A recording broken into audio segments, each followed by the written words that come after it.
Tak jauh berbeda dengan SLGAP di dua desa sebelumnya, di Desa Tegalrejo ini, para petani yang menjadi peserta SLGAP mendapat banyak materi dari narasumber, salah satunya tentang penanganan benih.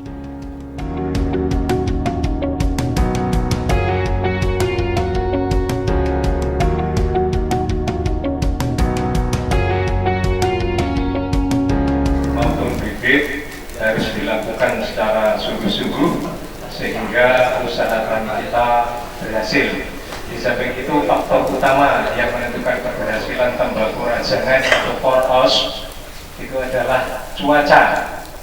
Karena tembakau rajangan itu mutunya ditentukan oleh musim kemarau, berbeda dengan tembakau poros, misalnya cerutu atau naus, itu memang ditanam pada musim hujan.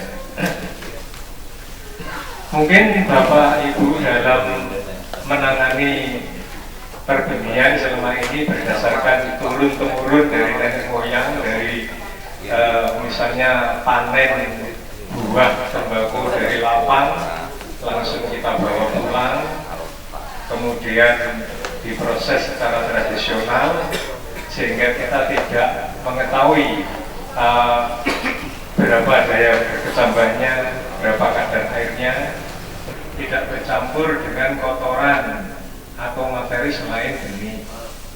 Yang kedua, secara fisiologis, daya berkecambahnya, jadi kemampuan benih untuk menjadi bibit itu minimal 80%.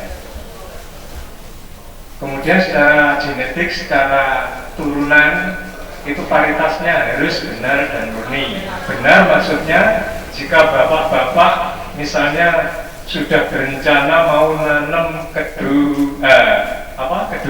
tulang ya, misalnya nanam 5.000 tanaman kedu tulang.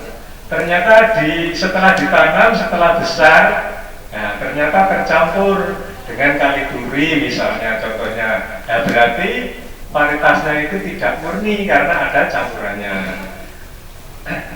Maksudnya tidak murni. Kemudian dimaksud benar, kita mau nanam kedu tulang, ternyata yang muncul bukan kedu tulang, tapi rejep kecil misalnya, berarti sudah tidak benar paritasnya. Jadi yang secara genetik itu harus diperhatikan. Untuk memperoleh benih yang bermutu berkualitas seharusnya benih-benih yang sudah disertifikasi oleh Kementerian Pertanian yang dalam hal ini dilakukan oleh Balai Besar Sertifikasi Benih yang ada di Jombang.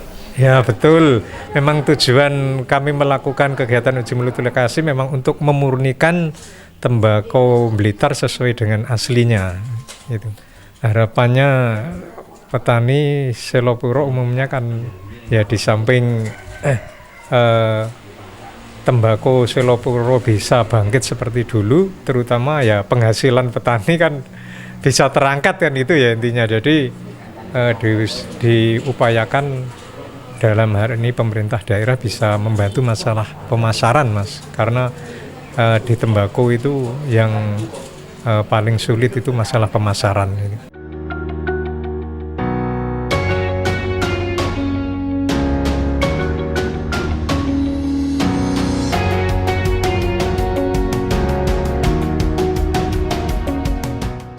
Hanya mengenai penanganan benih, pada kesempatan kali ini narasumber yang didatangkan dari Balitas Malang juga memberikan materi tentang pemeliharaan persemaian.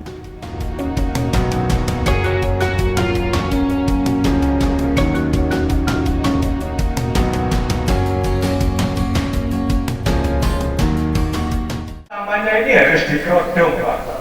Nah, ini harus diketahui, Pak. Kerodongnya ini yang paling bagus terbuat dari saringan tahu, Pak. Nah, ini murah, Pak, ini harganya, jadi harus dikerodong. Supaya apa, Pak? Supaya tidak terjadi perselingkuhan. Ya sebenarnya kalau tembakau itu boleh, Pak, berselingkuh itu boleh. Kadang-kadang memang memang disengaja diselingkuhkan Pak. Seperti di Madura itu pekerjaan saya menyelingkuhkan tembakau Pak. Tembakau perancak 95 namanya perancak Pak ya. Madura itu salah satunya namanya perancak. Itu saya silangkan, saya selingkuhkan. Jadi yang ceweknya itu tembakau perancak Madura, yang cowoknya itu tembakau dari Turki Pak. Dari Turki namanya Oriental, jenisnya itu Izmir dan Iwanus Koseknya itu dikawinkan. Karena apa? Cowok dari tembakau, maksudnya tembakau pejantan dari Swiss ini memiliki aroma yang paling terkenal Pak. Jadi sampai saat ini perusahaan besar terutama Sampurna, Gudang Garam itu masih mengimpor Pak. Jadi tujuan kami dari Balitas menghilangkan ini supaya mengurangi impor tembakau. Jadi disilakan, bisa jadi Pak, kalau nanti Blitar sudah melepas varietas, juga dilakukan persilangan untuk meningkatkan kualitas dan produksi tembakau Blitar. Nah ini syarat yang pertama untuk memanen benih setelah dipilih di Krodong. Yang pertama itu ketuaannya itu 70% Pak. Jadi jangan menunggu coklat semua Pak. Karena apa? Kalau bunga atau buah tembakau itu kalau dipanen terlalu tua, itu kan ujungnya itu kan lubang Pak. Kalau tertiup angin kan banyak yang rontok. Itu pertama. Karena apa? Dalam satu buah tembakau itu isinya sekitar 800 sampai 1000 benih. Saya yakin Bapak Ibu tidak pernah menghitung. Nah di Balitas ada alat hitungnya Pak, makanya saya bisa ngomong. Nah yang kedua,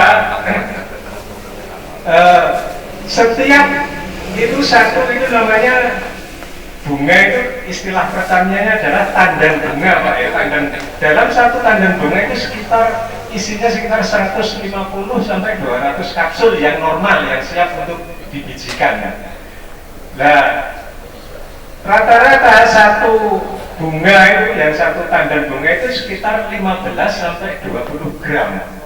Benih tembakau yang dikembangkan di Kecamatan Silopuro, khususnya di Tegalrejo, petani lebih memilih tembakau lokal.